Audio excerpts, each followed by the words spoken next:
చుక్కలన్నీయు బ్రహ్మ, సూర్యుడు అది బ్రహ్మ, చంద్రుడన్నను బ్రహ్మ, జలము బ్రహ్మ. చుక్కలన్నను బ్రహ్మ, సూర్యుడన్నను బ్రహ్మ, చంద్రుడన్నను బ్రహ్మ, జలము బ్రహ్మ. స్వర్గమన్నను బ్రహ్మ, వైకుంఠమది బ్రహ్మ, తల్లి అన్నను బ్రహ్మ, తండ్రి బ్రహ్మ. భాగ్యమన్నను బ్రహ్మ, వాలభ్యమను బ్రహ్మ, జీవరాశులు బ్రహ్మ, జీవి బ్రహ్మ. పుట్టించుటది బ్రహ్మ,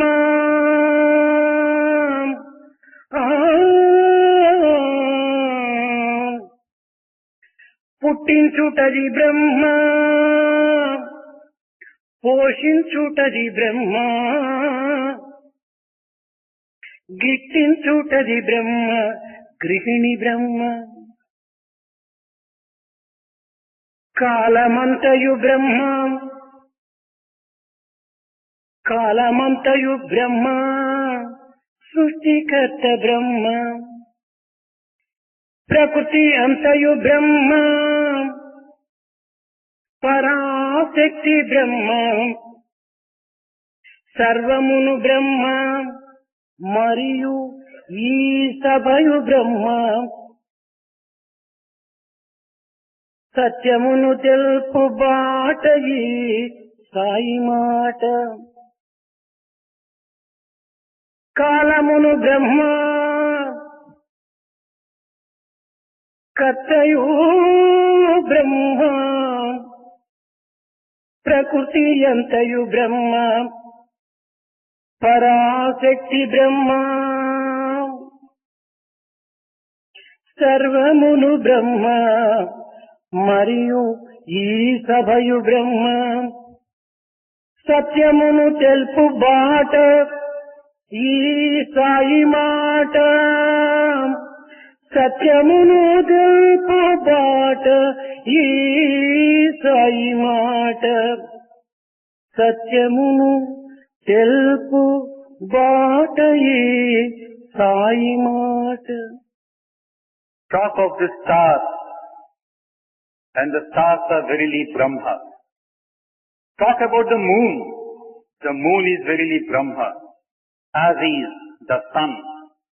Water is Brahma. Heaven is Brahma. Vaikuntha is Brahma.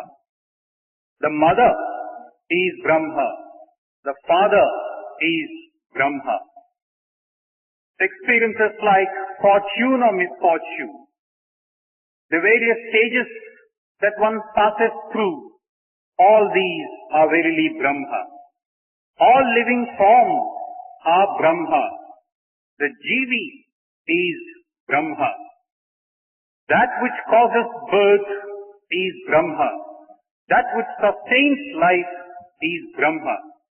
That which helps the process of life to go on is verily Brahma.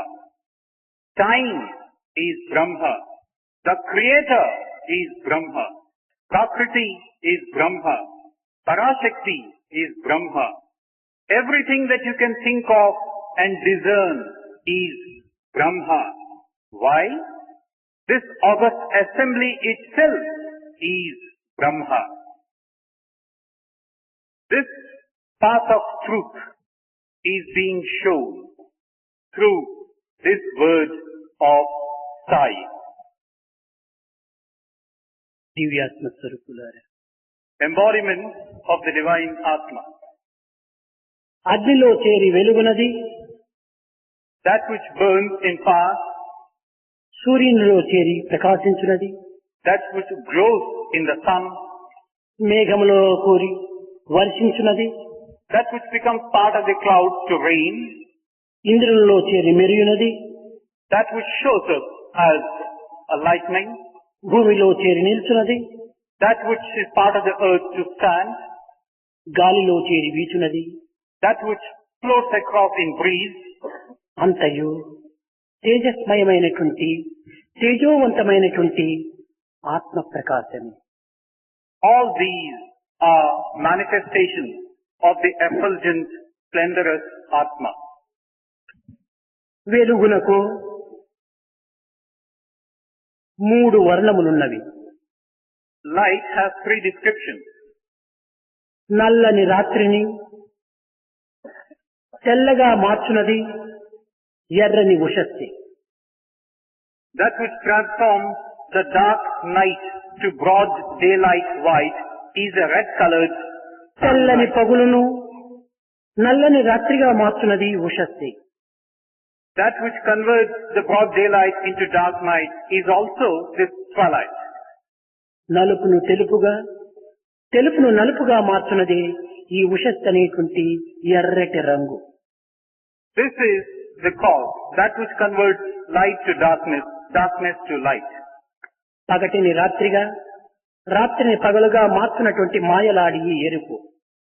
And this red is what converts the darkness of the night to the whiteness of a broad day, daylight. ఎరుపే లేకుండినా నలుపునకు తెలుపునకు ఎట్టి వ్యత్యాసము ఉండదు. It is this red color which makes a distinction between what is white and what is dark or black. రెండును ఒక్కటే. Both are one and the same. వెలుతురున్న సమయములో చీకటి కనిపించదు. When you have light, you can't discern darkness. చీకటి ఉన్న సమయమునందు వెలుతురు లేదనే అర్థము. And when there is darkness around, obviously there is no light. ఇది వెలుతురు యొక్క అభావమే కాని ప్రత్యేకించినటువంటి స్వరూపము కాదు నలుపు. Now this darkness is one form of existence of this daylight. కనుక తెలుపు నలుపు ఈ రెండింటి యొక్క ఏకత్వమే ఆత్మతత్వము. So the Atma Tattva is the link between white and black. పశ్చన్న పిచ నపశ్యతి మూఢో అని శంకరుడు చెప్పారు. పశ్చన్న పిచ నపశ్యతి మూఢో. మన దృష్టి కేవలము ద్వైత భావములో ఉండినంత వరకు ఇది జగత్తు, దైవము వేరు అనేటువంటి భావము కలిగి ఉంటాయి. Now it has been said that so long as you have this feeling of dualism prevailing, you make a distinction between this is the world and we are this. కానీ జగత్తే బ్రహ్మము, బ్రహ్మమే జగత్. You distinguish between the world and Brahma. But actually speaking, the world is Brahma, Brahma is the world. ఏదో సాధనలు చేసి తపస్సును ఆచరించి దాన ధర్మ యజ్ఞాదులు క్రతువులు ఆచరించి తద్వారా దైవాన్ని దర్శించవచ్చునని అభిలషించటము కేవలం అజ్ఞానం యొక్క వృత్తి.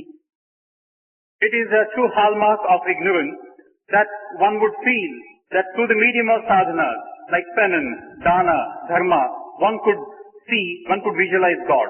నీవు చూచున్నదంతయును బ్రహ్మమే. All that you are seeing is Brahma. నీవు అనుభవించినదంతయును బ్రహ్మమే. All that you are experiencing is Brahma. నీ దృష్టి అంతయు బ్రహ్మనే. All your vision is Brahma. బ్రహ్మనే చూచుచు బ్రహ్మను చూడాలని ఆశించటము ఇది వెరితల యొక్క భావము తప్ప అన్యము కాదు. You are seeing Brahma all the while, yet you aspire to see Brahma. This is a case of foolishness. పశ్చన్న పిచ నపశ్యతి మూఢో. దేవుణ్ణి చూస్తూ కూడాను దేవుణ్ణి చూడాలని ఆశిస్తున్నాము. You are seeing God till you want to see God. అట్లు ఆశించేటువంటి వాడు పరమ మూర్ఖుడు, మూఢుడు అని ఖండించింది. Such a person is foolish to the extreme. This is what has been determined. దేహాత్మ బుద్ధి ఉండినంత వరకు ద్వైతమనున్నటువంటి తప్పినది కాదు.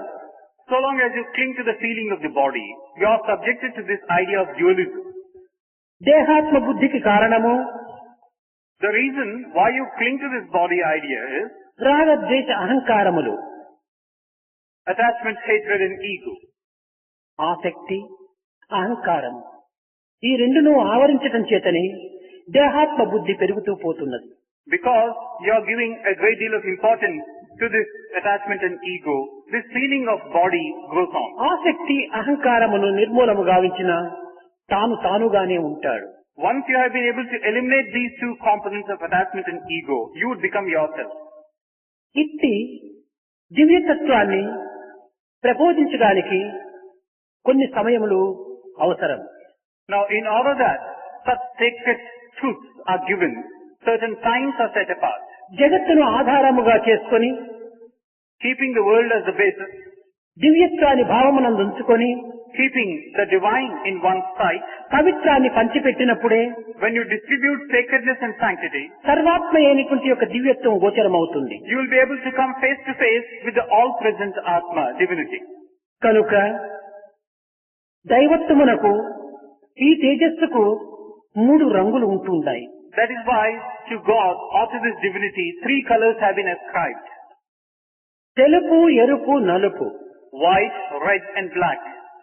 మధ్యనున్నటువంటి ఎరుపునే మనం తీసివేసినప్పుడు తెలుపు, నలుపు ఏకమైపోతుంది. You remove the red which is between white and black, and the white and black will come together. ఇట్టి ఏకత్వం లోపల ఎట్టి విధమైనటువంటి పెరుగు గాని తరుగు గాని ఉండదు. Once they have come together in their oneness, there is no increase or diminishing. దీనికి సరైనటువంటి సంబంధము వాక్కు, మనస్సు, ప్రాణము యొక్క చేరికని. A parallel could be cited when you think about these 3 components, the word, the mind and prana. వాక్కు, మనస్సు, ప్రాణము యొక్క బృహదారకమైనటువంటి ఆత్మని. Word, mind, prana together will give you the Atma. సూర్యుని యొక్క రశ్మి యందు సువర్ణ కాంతి ఉండినప్పటికీ అందులో చీకటి అనగా నలుపు, ఎరుపు, తెలుపు మిశ్రమమై ఉంటుంటాయి. In the sunlight, one could see traces of the gold color, but what strikes your eye is a combination of dark red and white. All these are present. ఇది వాక్కు తేజోమయము. Like the word is this radiant one. మనసు అన్నమయము. The mind is the Annamaya. ప్రాణము రసమయము. And the prana is the Rasamaya. అయితే ఈ walk అనేటువంటి తేజోమయమైనటువంటి వాక్కు This word, which is this radiant effulgent one, అన్నమయమైనటువంటి మనస్సును what does it do to the mind, which is this Annamaya? రసమయమైనటువంటి ప్రాణంగా రూపొందింపచేస్తుంది. It transforms this mind, which is Annamaya, into the prana, which is Rasamaya. ఈ మూడింటి యొక్క మార్పు చేతను, కూర్పు చేతను, చలనము చేతను, స్పందము చేతను దివ్యాత్మ తత్వం అనేటువంటిది ఆవిర్భవిస్తుంది. Only when all these 3 come together, combine together, and then they begin to spring into action, would they give you what you call as the Divyatma. అయితే నలుపునకు, తెలుపునకు మధ్యనున్నటువంటి ఎరుపునే ఉషకాంతి అని చెప్పబడుతూ వచ్చింది. Now that which is between the white on the one extreme and black on the other, the red color, is this twilight, the red. సూర్యోదయం అయిన తక్షణమే రాత్రి మరుగుపడిపోతుంది. As soon as the sun rises, darkness would fade. సూర్యోదయం అయిన తక్షణమే పగలు ప్రారంభమవుతుంది. As the sun rises, you would say that the day is beginning. సూర్యాస్తమం అయిన తక్షణమే రాత్రి ప్రారంభమవుతుంది. And as the sun sets, you would say the night is beginning. ఈ రెండింటికి మధ్యస్థానం నందు ఉన్నటువంటిదే ఉషశక్తి. In between these two, you have what you call as the Ushakti. దీనిని ఉషకాంతి అంటారు. This is also called this twilight. ఈ ఉషకాంతి అనేటువంటిది కేవలం అజ్ఞానమునకు, జ్ఞానమునకు మధ్యన ఉన్నటువంటి తెర, పొర, అర. This twilight is what separates. It's like the screen between the ignorance on the one hand and knowledge on the other. ఈ మధ్యన ఉన్నటువంటి తెరను మనము తీసివేసినప్పుడే ఈ తెలుపు, నలుపు అనేటువంటి జ్ఞానాజ్ఞానములు రెండు కూడా ఏకమైపోతాయి. Once you remove this screen, this ignorance on the one hand and knowledge on the other become one and the same thing. ఈ అజ్ఞానం ప్రత్యేకంగా మనకు కలిగినటువంటిది కాదు. This ignorance has not been given to us specially. ఈ జ్ఞానము యొక్క అభావము. This is the absence of knowledge. అయితే మానవుడు ఈనాడు ఈ అభావమైనటువంటి అజ్ఞానమును అలక్ష్యంగా భావిస్తున్నాడు, అసహ్యంగా చూస్తున్నాడు. Today, man looks with disgust and contempt at this ignorance. ఈ రెండింటి యొక్క సంబంధము శరీరము దాని నీడ వంటి. Now that which is linked to these two is in the form of a shadow, and that's the body. శరీరమునకు ఇచ్చినటువంటి విలువ నీడకు ఇవ్వరు. Now the value that you give to the body, you don't give it to the shadow. శరీరమే లేకుండా నీడనే లేదు. But without the body, there is no shadow. నీడ లేని శరీరము ఉండదు. You can't have a body without its shadow. కనుకనే బింబం ప్రతిబింబముల యొక్క సంబంధమే జ్ఞానాజ్ఞానములు. So that relationship between the object and image is that relation which prevails between మధ్యలో ఈ ఉషస్తమయం అనేటువంటి ఈ ఎరుపు చేరటం చేతనే ఇది ఏ మాయా అని. between ignorance and knowledge. So in between you have this maya that creeps into the picture. ఇది సరి అయిన కాలమును నిర్ణయం చేసుకున్నది. Now this maya has determined for itself a very appropriate time. ఉషకాలమునే బ్రహ్మ ముహూర్తము అని చెప్పబడుతూ వచ్చారు. Now the Usha Kala is also called Brahma Muhurta. ఇది ఏ అమృత సమయం అని కూడాను చెప్పబడింది. This is also likened to the state of Amrita. It's called Amrita Samaya. ఇది ఏ సత్యజ్ఞాన ప్రబోధకమైనటువంటి సాధక సమయము అని చెప్పింది. This is also determined to be the period where you are fit enough to receive the supreme knowledge. కనుకనే యోగులు, జ్ఞానులు, ఋషులు ఉషకాలమునందు దైవ చింతన చేయడానికి ప్రారంభిస్తుంటారు. That is why the yogis, the realized ones and the rishis, they determine this to be the best period of the day to sit in అయితే jhana. ఈ సమయమును ఈ విధంగా ఉపయోగించుకోవటంలో ఉండినటువంటి అంతరార్థం ఏమిటి? Now what is the primary reason why such moments are set apart for this jhana? దైవమును పొందే నిమిత్తము కాదు, It's not for the sake of securing God, లేక దైవానుగ్రహమును పొందే నిమిత్తము కాదు, nor is it for the sake of securing the grace of దైవమును God, చేరే నిమిత్తం కాదు. nor is it for you to merge with God. తనకు ఆవరించినటువంటి అజ్ఞానమును పారద్రోలుకునే నిమిత్తం చేసేటువంటి కర్మలు. It is merely for the sake of driving away this ajnana or ignorance which binds you, which envelops you. ధరించినటువంటి ఆసక్తిని, And this attachment that you are wearing, వరించినటువంటి అహంకారమును, that ego sense which has become part of yourself, ఈ ఉషకాలమునందు చేసేటువంటి సాధనల చేత if you are to perform sadhana in this time, పారద్రోలుకున్న if you can drive them away, తనకు తాను తానయ్యి ఉంటాడు. then you would verily become yourself. తనను తాను దర్శించుకునే నిమిత్తమై ఇతర సాధనలు చేయనక్కరలేదు. For the sake of seeing yourself, you don't have to perform any other దైవ sadhana. సాక్షాత్కారమునకై అనేక ప్రయత్నములు సల్పనక్కరలేదు. To see God face to face, you don't have to do any other sadhana. తానే దైవమై ఉన్నాడు. Because you yourself are తన God. తత్వమే దైవత్వంగా Your ఉంటున్నది. nature is God's nature. జీవితమంతా బ్రహ్మమయంగా ఉంటుంది. Your life is full of Brahma. కానీ ద్వైత భావమును పెంచుకోవటం చేతనే ఈ విధమైనటువంటి యొక్క ఆపోహలకు గురి అవుతున్నాడు మానవుడు. Because you have strengthened the feeling of dualism, you are subjected to this state of anxiety.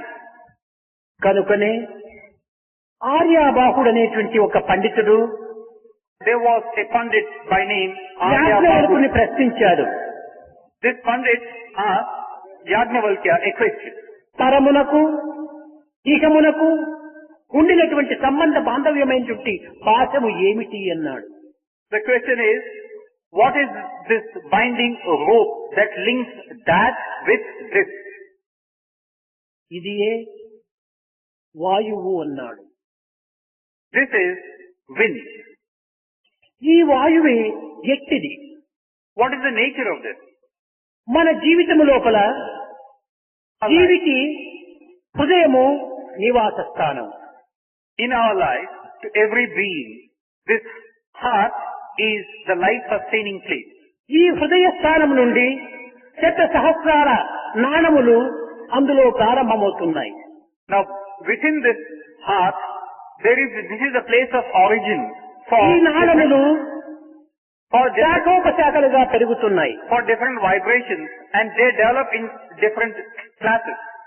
కట్ట కడపటికి ఈ దేహమునందు 72 కోట్ల నాళములు ఉంటున్నాయి. All said and done, in this body, 72 crores of veins and arteries are present. ఈ 72 కోట్ల నాళముల యందు కూడాను వ్యానవాయువు అనేటువంటిది సంచరిస్తూ ఉండటం చేతనే దేహము ఆరోగ్యవంతంగా ఉంటుండాలి. There is this breeze or air called Vyanavayu, which passes through each of these. That is why it's able to sustain life. కనుక మానవుడు చేసేటువంటి యొక్క పాపకర్మలకు కానీ పుణ్యకర్మలకు కానీ లేక ఇహములకు కానీ పరమునకు కానీ ఈ వ్యానవాయువే ఆధారమై ఉంటుండాలి. So this Vyanavayu, this life-giving air is responsible either for the good that one does or the bad, either for whatever pertains to this world or the world beyond. ఈ విధమైనటువంటి జవాబు యాజ్ఞవల్కుడు శ్రావణభృషికి బోధించాడు. Yajnavalkya gave this answer to this question by this Aryabahu. అశ్వినుడు అనేటువంటి వాడు Then there was this person called Ashwini. యాజ్ఞవల్కుడి మరొక ప్రశ్న వేశాడు. Asked Yajnavalkya yet another question. మృత్యువును అధికజింపజేసేటువంటి యొక్క శక్తి ఏమిటి అన్నాడు. What is it that prolongs death? ఈ మృత్యువును అధిగమింపజేసేటువంటిది What is it that can make you go beyond this stage of death? దీనికి యాజ్ఞవల్కుడు వాక్కు అన్నాడు. To this Yajnavalkya replied, it is Vak, word. వాక్కే అగ్ని. This Vak is Agni of fire. అగ్ని చేత Through this medium of fire, అగ్ని సహాయము చేత with the help of fire, అగ్ని రూపముతో with the form of fire, ఈ యొక్క మృత్యువును అధిగమించవచ్చు అన్నాడు. you can go beyond the stage of death. ఈ మృత్యువును అధిగమించిన స్థానంలో మనకు ఏర్పడేటువంటి స్థానమే ముక్తి అన్నాడు. That which is lies beyond the stage of death is the stage of mukti or liberation. ఇలాంటి ప్రశ్నల యందు అనేక విధములుగా కూడాను ఆత్మజ్ఞానమును బ్రహ్మతత్వమును కూడాను విచారిస్తూ వచ్చారు ఆనాటి మహర్షులు. So the realized ones of those days, through the medium of such questions and such understandings, could get an insight into the nature of things. అది ఉషకాలము. That was the twilight period. Janaka మహారాజు యొక్క యజ్ఞము చాలా ఆనందంగా జరుగుతుండాలి. King Janaka was performing the yajna in a joyous atmosphere. ఈ యజ్ఞము పూర్తి అయినది. The yajna was nearing completion. 1000 గోవులకంతా సర్వాభరణముల అలంకారంతో ప్రసిద్ధం చేశాడు. The cattle, 1000 of them, were decorated with all ornaments. యజ్ఞం పూర్ణాహుతి జరిగిన తర్వాత ఋత్విక్కులకు ఋషులకు బహుమతులు ఇవ్వడానికి జనక మహారాజు సంసిద్ధుడయ్యాడు. Purnahuti was over and the king Janaka was ready now to gift the pandits and others with gifts. సర్వాభరణములతో అలంకరింపబడినటువంటి గోవులను ఒకవైపున పెట్టాడు. He had kept these 1000 cows decorated with all ornaments on one side. బ్రహ్మజ్ఞాని ఎవరో అట్టి మహనీయుడు ఆ గోవులను తమ వెంట తీసుకుని పోవాలి అన్నాడు. Then he announced, whoever is the Brahmagnani here could take for himself these 1000 cows and he could drive them away. బ్రహ్మజ్ఞానం అనగా కేవలం గ్రంథ పరిచయం కాదు. Brahmagnana does not mean acquaintance with books and texts. కేవలం వాక్కుతో ఉచ్చరించేటువంటి యొక్క పదములు కాదు. Nor is it merely going over words by the tongue. అనుభూతితో నకసిక పర్యంతము కూడాను సంలీలమైన ఉన్నటువంటిది. It is something which is filled with experience from top to toe. ఇది ఆచరణ యందు కానీ Either in your practice అనుష్ఠానమునందు కానీ or in your experience. వాక్కునందు కానీ Either in your words దృష్టినందు or కానీ in your sight మనస్సునందు కానీ or in your mind భావమునందు కానీ or in your thoughts సంకల్పమునందు కానీ or whatever you will. ఏకాత్మతత్వాన్ని అనుభవింపచేసేటువంటిది. It should experience the one and the only Atma. ఇలాంటి మహనీయుడు ఎవరో ఈ 1000 గోవులను కూడాను తమ వెంట తీసుకుని పోవచ్చు అన్నాడు. Who is such a Brahmagnani? Such a man could come forward and drive this cattle away, he said. కానీ అంతమంది మహర్షులలో ఒక్కడైనా కూడాను లేయలేదు. But in the vast assembly of these Maharshis, not one got up. ఇది పరీక్షా సమయమని గుర్తించారు ఋషులు. They realized that it was a testing time for them. కానీ యాజ్ఞవల్కుడు లేచాడు. Then Yajnavalkya stood up. లేచిన తక్షణమే ఉద్దాలకుడు ప్రశ్నించాడు. As soon as he stood up, Uddalaka posed a question. ఈ ఉద్దాలకుడు మహాజ్ఞాని. This Uddalaka was a great Gnani. ఇంతటి జ్ఞాని మరొకడు లేడనే కూడా చెప్పవచ్చు. There was a reputation that he enjoyed. There was no greater Gnani than him.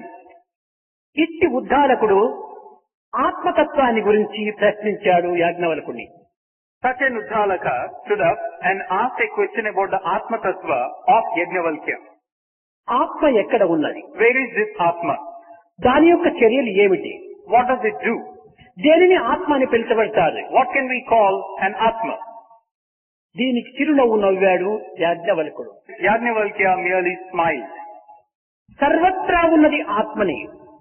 Whatever is present everywhere is Atma. సర్వేంద్రియములు కూడాను సంచరింపజేసేటువంటిది ఆత్మని. It is Atma which makes every organ function. సర్వభూతముల యందు కూడాను అంతర్బహిస్తత్వంలో కూడినటువంటిది ఆత్మని. It is present within and without all living forms. దానిని ఎవరూ చూడలేరు. None can see it, కానీ అన్నింటినీ తాను చూడగలదు. but it can see everything. అది దానిని వినలేరు. None can hear it, అన్నింటినీ అది వినగలదు. but it can hear everything. దానిని తెలుసుకొనలేరు.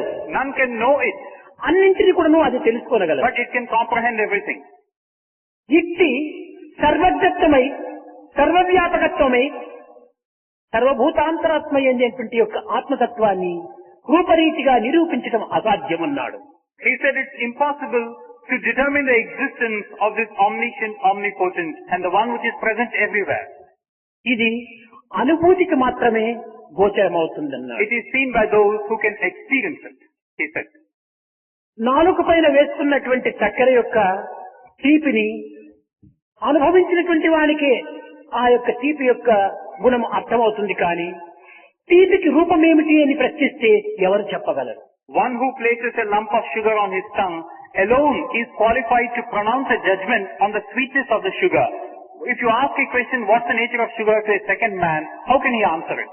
ఇది కేవలము అనుభూతికి మాత్రమే గోచరమవుతుంది. Because it is within the reach of one's own experience. కనుక ఇట్టి అనుభూతికి అర్థమయ్యేటువంటిది, గోచరమయ్యేటువంటిది, ఆనందమును అందించేటువంటిది ఆత్మ. ఆత్మ తప్ప అన్యము ఈ జగత్తు లేదు అన్నాడు. So that which is within reach of one's experience, which can confer untold bliss and ananda, that verily is Atma. ఈ జవాబును విన్నటువంటి గార్గి స్త్రీ ఈమె మరొక ప్రశ్న వేసింది. When Gargi, a woman, a lady, heard this answer, she posed a counter question. దేవతలు ఎంతమంది అన్నది.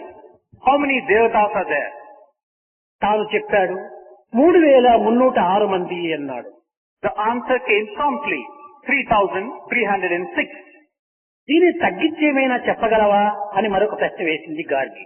Gargi asked yet another question. Can you have a number less than that? 33 మంది దేవతలు ఉన్నారు. Then he answered, yes, 33 devatas are there. ఎవరి 33 మంది దేవతలు? Who are these 33? Came the next question. వసువులు 8, 8 Vasuvus. రుద్రులు 11, The Rudras 8, 11. 12 మంది ఆదిత్యులు, The Adityas numbering 12. ఇంద్రుడు Prajapati. Indra and Prajapati 2. వీరందరూ చేస్తే 33 మంది అవుతారన్నాడు. Total of these and you have the number of 33. దీనిని మరీ ఇంకా తగ్గించగలవా అని ప్రశ్నించింది ఆమె. Came yet another question. Can you reduce this number further? 6 మంది దేవతలు ఉన్నాడు. Yes, the number is now 6. ఎవరు వారు? Who are they?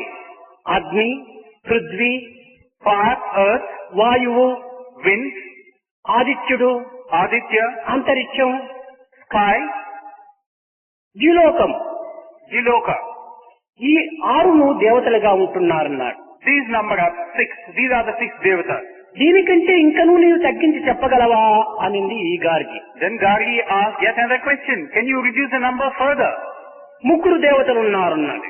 Yes, there are just 3 devatas. భువ, స్వ. ఈ 3 లోకములకు 3 అధిపతులైనటువంటి దేవతలు 3 ఉన్నారు. భూర్భువ స్వః. The 3 devatas are Bhur, Bhuvaha and Swaha. And 3 of them reign supreme over these ఈ 3 worlds. 3 కంటే ఇంకనూ తగ్గించి చెప్పగలవా అనింది Gargi. Then Gargi asked, can you put down the number further? 2 దేవతలు ఉన్నారు అన్నాడు. He said, yes, only 2 devatas are there. అన్నదేవత, ప్రాణదేవత అన్నాడు. He said, Anna Devata and Prana Devata. దీనిని ఇంకనూ తగ్గించి చెప్పగలవా అని ప్రశ్నించింది Gargi. Gargi asked, can you bring down the number more? 1.5 దేవత ఉన్నాడు అన్నది. He said, yes, 1.5 devatas.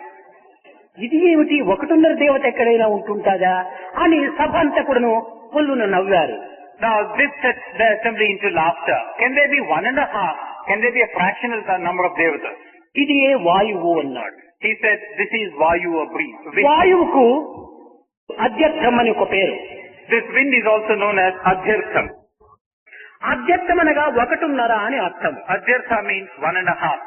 ఈ వాయువు సర్వత్రా వ్యాపించినటువంటిది కనుక దీనికి అధ్యర్థం అనేటువంటి యొక్క పేరు సార్థకమైనటువంటిది. Because this wind blows across at all points, ఏ లోకమునుందైనప్పటికీ చంద్రమండలంకు వెళ్ళినప్పటికీ ఇక్కడ నుంచి ఆక్సిజన్ అనేటువంటి గాలిని తీసుకెళ్తున్నారు.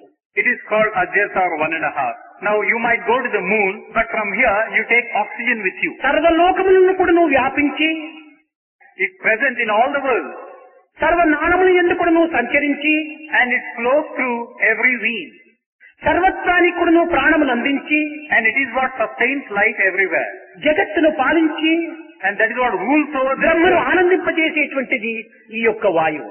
and fills Brahma. You gives you this Ananda, that is this Vayu. ఇట్టి వాయువుకు To such a wind or Vayu అధ్యర్థం అని ఒక పేరు. has this name ఈ Adhyartha. అధ్యర్థం అనగా 1.5 దేవత అని. Adhyartha means 1.5 Devata. ఇది వినేటప్పటికీ గార్గి దీనిని ఇంకనూ తగ్గించి చెప్పడానికి వీలవుతుందా అన్నాడు.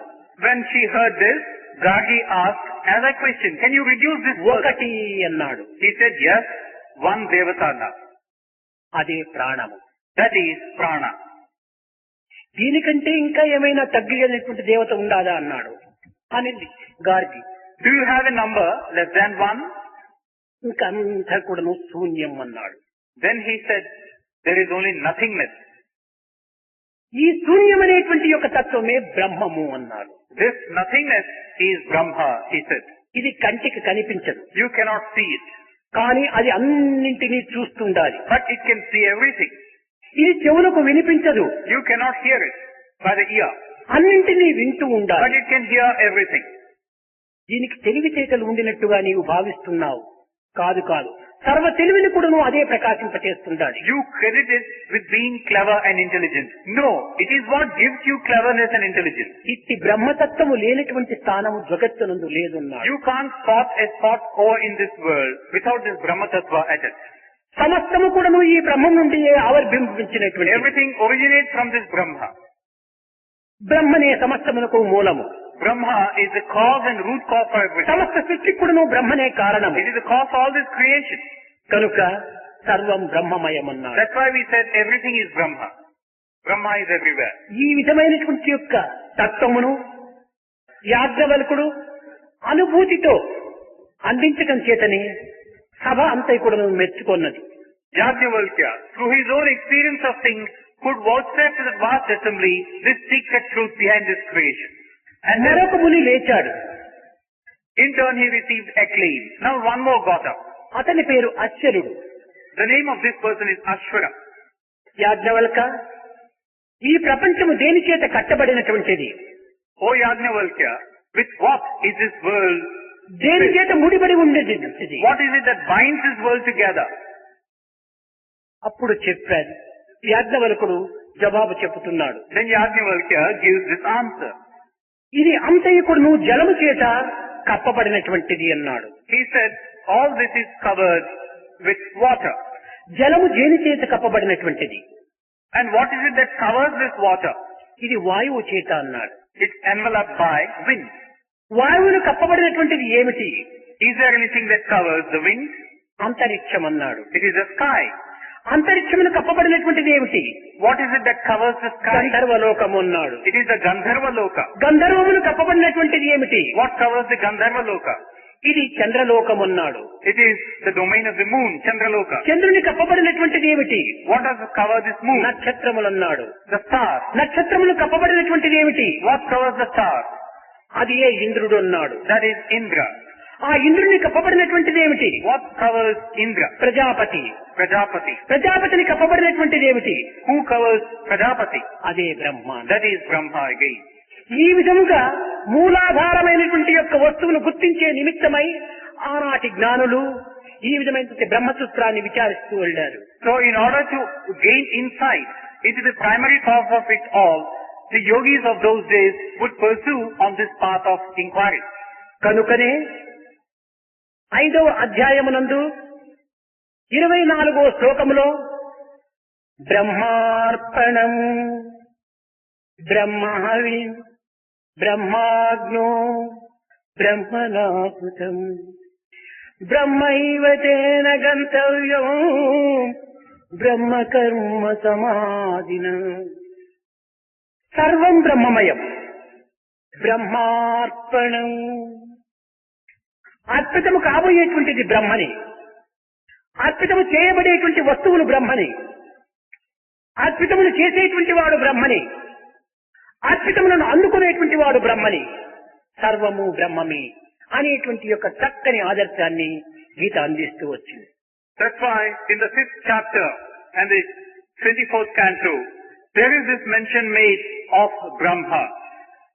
That which is everything is Brahma. The food that is offered is Brahma. That who does this offering is Brahma. That who receives this offering is Brahma. In this manner, everything is Brahma. కానీ ఇట్టి విశాలమైనటువంటి యొక్క భావమును, But this broad vision, ఇట్టి సర్వత్వమైనటువంటి యొక్క భావమును, this all-knowing vision, ఏకత్వమైనటువంటి భావమును, this భిన్నత్వము లేనటువంటి ఈ భావమును one-pointed knowledge, మనము ఈనాడు కేవలము ఒక విధమైనటువంటి ద్వైత దృష్టితో దీనిని అనుభవిస్తున్నాము. today we are trying to see them through the eyes of dualism. బ్రహ్మార్పణం చేసేవాడిని నేను, ఎవరికి చేస్తున్నాను? బ్రహ్మకు చేస్తున్నాను. ఇక్కడ ద్వైత భావం ఏర్పడుతుండాలి. Because we say, who is it that's offering? I am offering. To whom are you offering? To Brahma. You are making a ఏమిటి distinction. నేను బ్రహ్మకు అర్పిస్తున్నాను? అన్నం అర్పిస్తున్నాను. What am I offering to Brahma? I am offering food. చేసేవాడు జీవుడు, ఇచ్చేది అన్నము, పుచ్చుకునేవాడు బ్రహ్మ. One who does it is a jiva. One that is given is food. One who receives is Brahma. ఇది ద్వైతము కంటే మించినటువంటిదిగా Now ఉంటుండాలి. this is something which goes beyond the realm of dualism. ఇలాంటి సత్యములో, ఇలాంటి తత్వములో, ఇలాంటి భావంతో బ్రహ్మత్వం మనకి ఎట్లా ప్రాప్తిస్తుంది? When you have such an attitude of mind, how can you achieve Brahma? Or secure him? కనుక చేసేటువంటి వాడు నేనే బ్రహ్మను, అహం బ్రహ్మాస్మి. So what you must say is, what the person who's doing it is I. చేయబడేటువంటి అన్నము బ్రహ్మ. And that which is being offered is Brahma. అందువలనే ఉపనిషత్తులు అన్నం బ్రహ్మ, ప్రాణం బ్రహ్మ అని దీనిని ఉచ్చరిస్తూ వచ్చాయి. That's why in the Upanishads mention is made of this fact that Annam is కేవలం Brahma. ఉచ్చరిస్తూ మాత్రమే కాదు, హెచ్చరిస్తూ కూడా వచ్చాయి. Not merely do they mention that Annam is Brahma, Pranam is Brahma, but they also caution you to this. జీవితం అంతా కూడాను అన్నమయమైనటువంటిది. The entire life process is this Annamaya, food. కనుక నీ జీవితం అంతా కూడాను బ్రహ్మమయమైనటువంటిది. That's why your life is full of this Brahma. ఎవరికి అందిస్తున్నాము? అహం వైశ్వానరో భూత్వా, నేను వైశ్వానరుడిగా లోపల ఉంటున్నాను అని బ్రహ్మని చెప్తున్నాడు. To whom are you offering this food? You are handing it down in your stomach to the Brahma who resides therein. కనుక అందించేవాడు బ్రహ్మ, అందింపబడేటువంటి పదార్థములు బ్రహ్మ, అందుకునేటువంటి వాడు బ్రహ్మ. So, one whose offering is Brahma, that which is being offered is Brahma, that who receives is Brahma. ఇట్టి పవిత్రమైనటువంటి యొక్క భావమును కలిగినటువంటి వ్యక్తికి మాత్రమే బ్రహ్మత్వము అర్థమవుతుంది. One who is inspired by such sacred thoughts can alone be deserving of receiving the Brahma దేహాత్మబుద్ధితో Tattva. నిండి By filling your ideas with body, పరతత్వము నాకు బోధపడాలంటే tuned to the body, you want to see, look beyond. ఇది సాధ్యము It కాదు. is not possible. Anil Kumar చెప్పాడు, ఒక అవ్వ ఇంటిలో సూదిని పోగొట్టుకొని ఒక బజారులో వెతుకుతూ ఉండినట్టుగా ఉంటుండాలి మన యొక్క ప్రయత్నము. Anil Kumar was mentioning just a while ago that an old lady lost a needle and she was looking for it by the roadside. ఎక్కడ పోగొట్టుకున్నదో అక్కడనే వెతకాలి కానీ పోగొట్టుకున్నది ఒక చోటు, వెతికేది మరొక చోటు అయితే పోగొట్టుకున్న పదార్థం మనకు లభ్యం కాదు. She should look for the needle where you have lost it. You have lost it at one spot, you are looking for it at some other. అదే విధంగా తలంచేది ఒకటి, ఆశించేది ఒకటి, ఆచరించేది మరొకటి. In the same manner, you think of one thing, you aspire for yet another thing and do a third thing. ఈ మూడింటి యొక్క ఏకత్వం మనలో ప్రాప్తించాలి. There should be perfect harmony of these three. భగవంతుడు ఒక్కడే, God is one. ఏకోహం బహుశ్యాం, The one manifests as the many. ఓమిత్ ఏకాక్షరం Brahma, There is just one word. ఏకం ఏవ అద్వితీయం బ్రహ్మ, There is one without a second. రెండవది లేనే లేదు. There is no second. కనుక ఈ రెండవది ఉండడానికి కారణం ఏమిటి? So what is the reason for the second thing? మన ఆసక్తి అహంకారమే దీనికి Our own మూలకారణం. attachment and ego sin. ఈ రెండు చేరటం చేతనే మనను దైవము నుండి వేరు చేస్తుండాలి. Because you have these two, we are getting removed from God. అవినాభావ సంబంధం లేనిటువంటి యొక్క ఆత్మతత్వాన్ని భిన్నత్వం గావిస్తుండాలి. That which is inseparable, the Atma Tattva with you, there is a ఏకత్వంగా division. ఉండినటువంటి యొక్క మన బ్రహ్మతత్వాన్ని అనేకత్వంగా రూపొందింపచేస్తుండాలి. The Brahma Tattva is one, but you are trying to look at it as many. దీనికి అన్నిటికీ నీ కారణము మన భావముని. The reason being your own thoughts and attitudes. దీనికి జన్మాంతర కర్మ కూడాను తోడుగా ఉంటుంటాది. Alongside these ideas, whatever comes with కారణమేమనగా మనము చేసినటువంటి సర్వ కర్మలకు కూడాను ఒక ఫలితం ఉంటాది. whatever comes to you from your past life. The reason is that whatever you do has got a fruit. కర్మ ఫలితమైనటువంటి దీనిని అనుభవించే నిమిత్తమై కాయమును ధరించవలసి వస్తుంది. You have got to assume this body in order to experience the fruits of your actions. ఈ కాయమును ధరించినప్పుడు తిరిగి కర్మలు ఆచరించవలసి వస్తుంది. Once you have the body, you have to perform action. కనుకనే కర్మలు ఆచరించినప్పటికీ కర్మల యందున్నటువంటి యొక్క ఫలితమును మాత్రం మనం విసర్జించడం చేత ఇది బ్రహ్మత్వానికి కూడాను ఒక విధమైనటువంటి సోపానంగా ఏర్పడుతుంది. However, though you have to perform a karma or action, you need not look for the fruit of them. This is the way. కానీ ఈనాటి మానవుడు కర్మ ఫలమును ఆశించక ఎట్టి కర్మలు ఎందుకు కూడాను ప్రవేశించటలేదు. This will be the stepping stone to Brahma Tattva. But today's man always has an eye on the fruit of కనుకనే that. మనకు జన్మలు తప్పవు. That is why you cannot do away with these జన్మలు lives. ఎత్తినందుకు బాధలు మనం వదలవు. The births come to you and then suffering. బాధలు ఉండినంత వరకు దుఃఖము తప్పదు. So long as you have suffering and sorrow, you దుఃఖం are ఉండినంత distressed. వరకు అజ్ఞానం వీడదు. And through this suffering there is అజ్ఞానం ignorance. వీడేంత వరకు మనకు సంతోషం లభించదు. So long as ignorance does not go, you cannot experience joy. కనుక మనము ఈనాడు అనుభవించేటువంటి ఆనందములు క్షణభంగురమైనటువంటివి, So today whatever you experience క్షణికములైనటువంటివి, as joys నశ్వరమైనటువంటివి, are fleeting, అశాశ్వతమైనటువంటివి, transient, temporary. ప్రతిబింబముతో కూడినటువంటివి, They are bound by your image, ప్రవృత్తితో చేరినటువంటివి. mingle with the world. కానీ మన యొక్క నివిత్త మార్గములో నిశ్చయమైనటువంటి దృఢములైనటువంటి విశ్వాసంతో ఈ విజ్ఞాన తత్వాల్లో మనం ప్రవేశించాలి. నిన్నటి దినము ఓంకార తత్వాన్ని మనము కొంతవరకు విచారించాము. Yesterday we tried to understand something about the Omkar. ఈ ఓంకారం ఒక్కటి మాత్రమే అక్షరమని, This Omkar is the only word.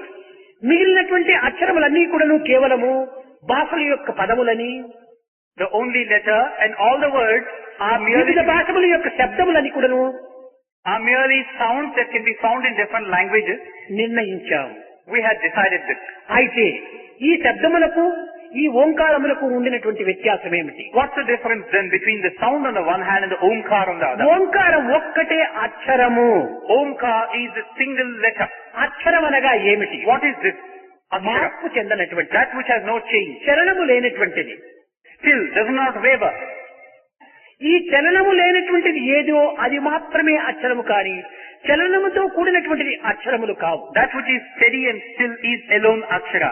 అవి క్షరములు. That which moves is called Kshara. ఇప్పుడు ఇది ఓంకారమునకు మిగిలినటువంటి అక్షరములకు ఉండినటువంటి వ్యత్యాసం ఏమిటి? What is the difference between Omkar on this side and all the words on the other? ఓంకారము దేనిని కూడా నువ్వు కదిలించకుండా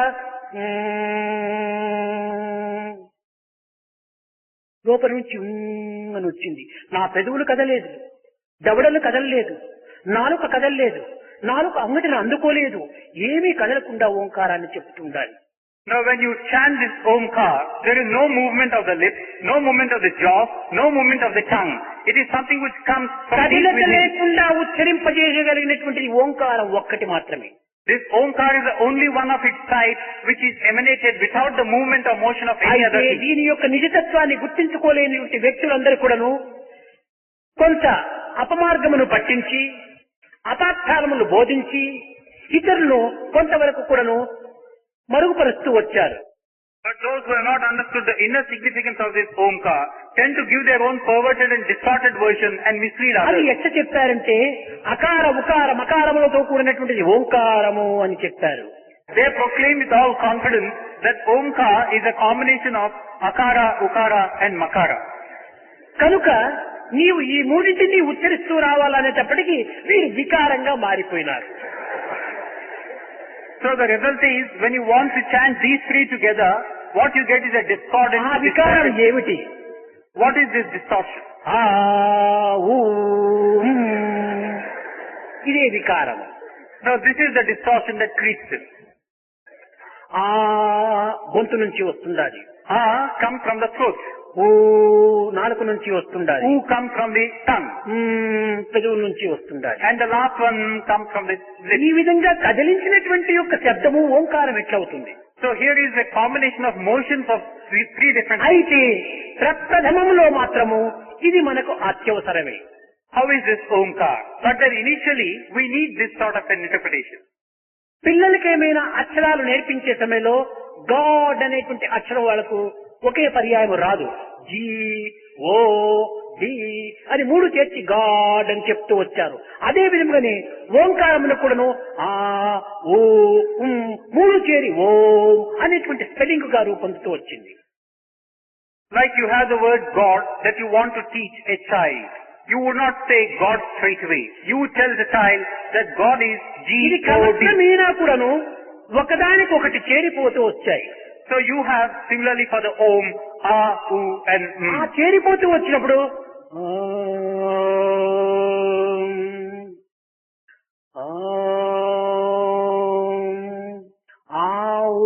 ఇది ప్రత్యేకంగా లేకుండా మూడు కూడా ఏకమైనట్టు వచ్చాయి.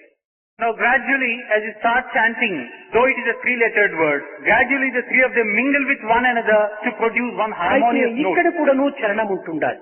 But here also you must note that there is a movement. నాభి నుంచి ప్రారంభమయ్యేటువంటి ఓంకారమే నిజమైన అక్షరం అన్నారు. And ultimately you reach a stage where the Omkar would emanate from your. ఇది తప్ప మిగిలిన ఏ అక్షరమైనా మీరు చెప్పండి, దవడలైనా కదులుతాయి, నాలుకైనా కదులుతుంది, అంగడైనా ముట్టుతుంది, ఏ విధంగా పెదవులైనా కదులుతాయి. ఈ కదిలేటువంటివి అన్ని కూడాను స్వరములే. From deep within the place of the navel. Now you can compare this interpretation of the Omkar with any other word. Any other word has a movement of combination స్థిరమైనటువంటి of lips, jaws or the tongue. నిశ్చలమైనటువంటి So that which is steady and permanent, ఓంకారము, this is this Omkar. ఇదే ప్రణవము, This is the primordial ఇదే Pranava. బ్రహ్మము.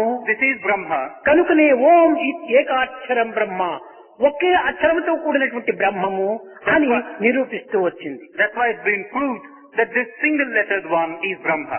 కనుక బ్రహ్మతత్వాన్ని గుర్తించుకోవటం అనేటువంటిది కేవలము సామాన్యమైనటువంటి విషయం కాదు. So all said and done, it is not so easy to grasp the nature of this Brahma. ఇది మనము గుర్తించుకోవటం కూడాను అసాధ్యము. It is also impossible for us to realize this. విశ్వాసమును మనం దృఢముగా నుంచుకొని Strengthen your conviction. దీన్ని విచారణలో మనం పడకుండా Do not be carried away by debates and arguments. విన్నటువంటి విషయాలను Whatever you hear, ఆచరణ యందు పెట్టి translate them into practice. దానిని కొంతవరకు ఆత్మరూపంలో పొందించుకోవటానికి ప్రయత్నించడమే ఇదే నిజమైనటువంటి విచారం. And experiencing them in the form of the Atma, that is true inquiry. కానీ అధిక గ్రంథములు చదివి By reading books and texts, వాదోపవాదములు వేసి by indulging in arguments and debates, అమితమైన భేదములను పెంచి by increasing differences of opinion, నానార్థములను పెంచి and by giving distortion, అనర్థములో మునగటము ఇది వ్యర్థము. and by being misled, this is తెలిసిన disaster. కొంచెమైన కూడాను What little you know, ఆచరణలో పెట్టి putting them into practice, అనుభవించుకోవటానికి ప్రయత్నించాలి. try to experience them. చదువు చదువు చదువ తర్కవాదమే కాని పూర్ణ జ్ఞానం ఎప్పుడు పొందలేడు. You keep saying study and scholarship. You will never become the wholesome ఎంత individual. చదువు చదివి ఏ నీతి ఉన్నను హీనుని గుణంబు మానలేడు.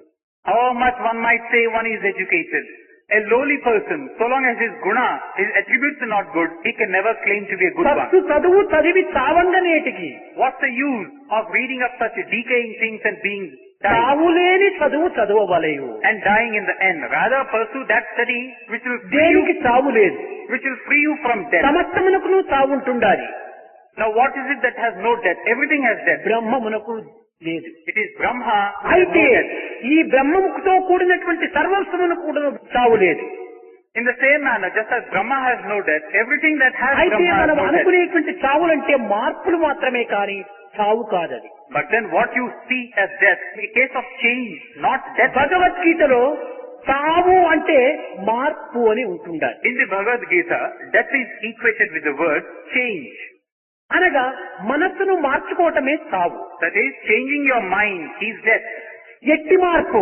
What type of change or దైవ transformation? సంబంధమైనటువంటి మార్పును Change tuned to God. అనగానే మనోనాశనము అన్నారు. That is, eliminating the mind. మనోనాశనము గావించుకునేటువంటిది నిజమైన చావు, కానీ దేహంలో మార్పు చెందక తప్పదు. That which eliminates mind is a real change. పుట్టినప్పుడు మనం ఎట్లున్నాం? Body definitely will have to decay. How are we when we were born? 10 సంవత్సరాల తర్వాత ఏ విధంగా రూపొందుతున్నాము? What were we at 10 years of age? ఒక 30 సంవత్సరములైతే మనం ఏ రీతిగా మారుతున్నాము? And then at 30 years, what were we? 70 సంవత్సరములకు ఏ రీతిగా And రూపొందుతున్నాము? then at 70, what are we మన to become? పేర్లు మాత్రం ఎట్లా ఉంటున్నాయి? What is happening with the name that we పుట్టిన have? బిడ్డను పసిబిడ్డ, చైల్డ్ అంటున్నాము. Now, the child that is born, we call it as child, the newborn. అదే 10 సంవత్సరంలో అయ్యేటప్పటికి బాయ్, పిల్లవాడు At అంటున్నాము. 10 years, we say it's a boy. అదే 30 సంవత్సరములకు మనిషి, ఒక మ్యాన్ At అంటున్నాము. 30 years, we say it's a man.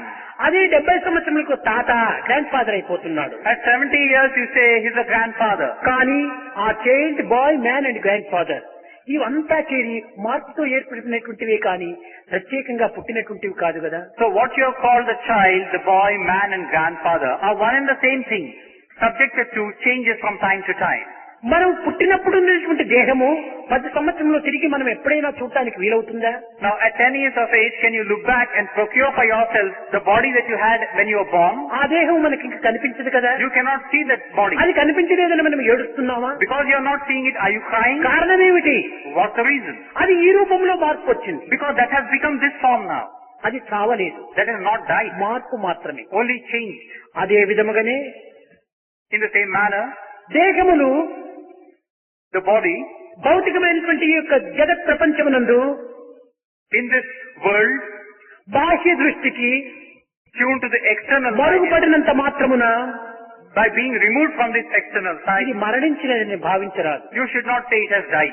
కారణమేమనగా The reason again, ప్రతి పదార్థమునకును everything ఒక స్వస్వభావం ఒకటి ఉంటుండాలి. has got its own true ఆ form and స్వభావము nature. తాను అనుసరించక తప్పదు. It has to follow the dictates of the true form and nature. మనసు చల్లగా ఉన్నది, Like the ice is cold. దీనికి ఎవరైనా ఆశ్చర్యపడుతున్నారా? Is anybody surprised at this? చల్లదనము మంచుకు స్వభావం. Because being cold is the nature of this ice. నిప్పు వేడిగా ఉన్నది అంటున్నాము, Likewise, fire is hot. దీనికి Cool. ఎవరైనా Are బాధపడుతున్నారా? you surprised or are you grieved? నిప్పుకు వేడి స్వభావము. Because to be hot is the nature of this fire. అదే విధముగానే పుట్టిన దేహమునకు సావు స్వభావం. In the same manner, this body which is born, to దీనికి ఏడ్చడం ఎందుకు? die is its nature. Why cry for it? కనుక ఈ విధమైనటువంటి యొక్క సహజాన్ని మనం ఆచరించుకుంటూ ఆలోచించుకుంటూ పోతే సర్వము కూడాను ఆనందాన్ని అందిస్తుంది. In this manner, as you keep following whatever is ordained for you in a natural దుఃఖములకు way, ఏమాత్రము కూడాను అవకాశం లేదు ఈ జగత్తులో. there is no room for sorrow or grief. ఆగంతుకమైనటువంటిది ఈ దుఃఖము, అస్వభావమైనటువంటిది దుఃఖము. To be sorrowful is alien to your nature. ఈ అస్వభావమైనటువంటి యొక్క దుఃఖాన్ని మనం అడిగి తెచ్చి పెట్టుకుంటున్నాము. So that which is foreign to your nature, you're going out of your way to get it. మన స్వభావము ఆనందమే. Our nature is to be joyful and happy. కనుక ఆనందమయమైనటువంటి మన యొక్క స్వరూపాన్ని దుఃఖమయంగా మార్చుకోవటము మన యొక్క అజ్ఞానమే మూల So కారణం. our nature is one of happiness, and we are trying to go out of our way to secure grief. కనుక బ్రహ్మతత్వం అనేటువంటిది కేవలము ఆలకించినంత మాత్రమున కానీ లేక గ్రంథ పఠనం చేసినంత మాత్రమున కానీ లభ్యమయ్యేటువంటిది కాదు. So this Brahma Tattva is not going to be vouchsafed to you by merely reading up from your side or బాహ్య మార్పుల చేత బాహ్య కూర్పుల చేత బ్రహ్మతత్వం ప్రాప్తించదు. nor can it be given to you by whatever you do externally. అంతర్దృష్టిని మనం అభివృద్ధి You must పరచుకోవాలి. develop your inner vision. Look inward. పసితీతి పశువు అన్నారు. బయట దృష్టితో ఉండినటువంటిదంతా పశువు. Whatever has this external vision is akin to an animal or a అంతర్దృష్టిని beast. అభివృద్ధి పరచుకునేటువంటి వాడే Pashupati. One who develops this inner vision is Pasupati. the Eenadu God. మన దుఃఖములకు, మన ఆనందములకు, మన కష్టములకు, మన నష్టములకు అన్నింటికి మనము కేవలము బాహ్య దృష్టిని మనం ప్రసరింపజేస్తున్నాము. Today, in times of sorrow, or ananda, or loss, or gain, there is this external ఈ vision that బాహ్య comes to the దృష్టి fore. పశు దృష్టి మాత్రమే కాని పశుపతి దృష్టి కాదు. This type of looking outward is characteristic of the beast or the animal, not of Pasupati, the Lord. మనం అంతర్దృష్టిని అభివృద్ధి పరచుకోవాలి. Try and cultivate this inner vision, inner look.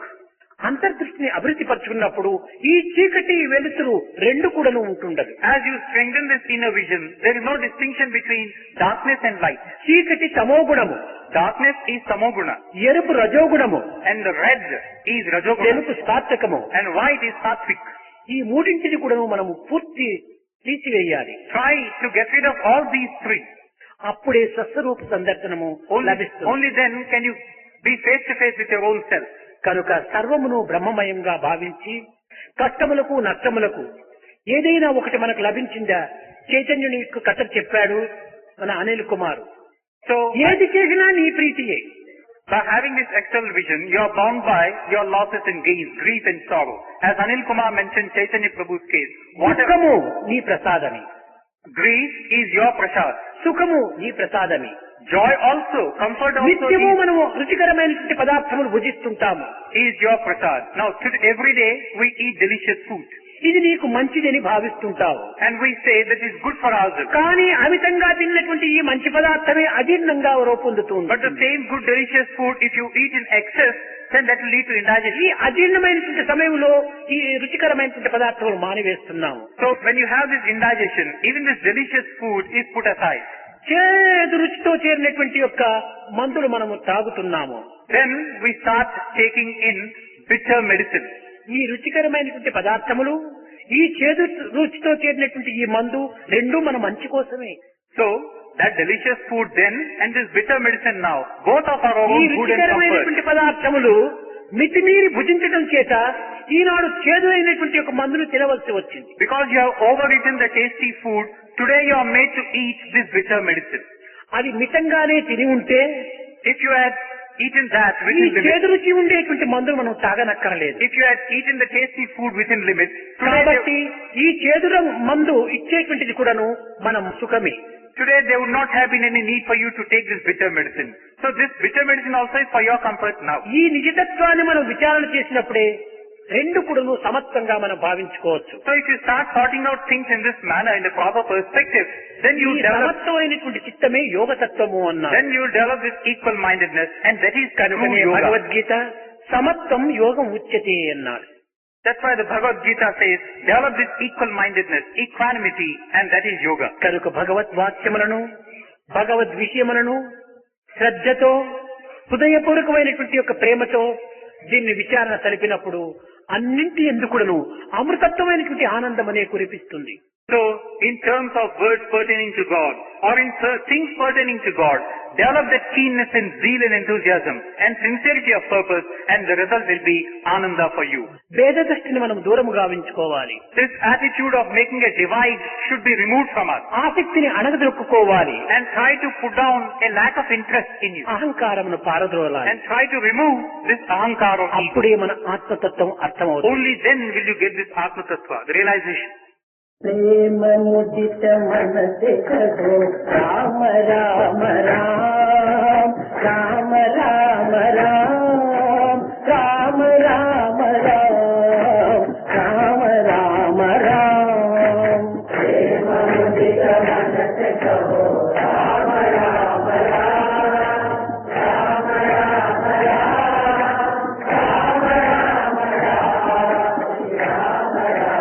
Rama ప్రేమ ముదిత మనసే కహో రామ రామ రామ రామ రామ రామ రామ రామ రామ రామ ప్రేమ ముదిత మనసే కహో రామ రామ రామ రామ రామ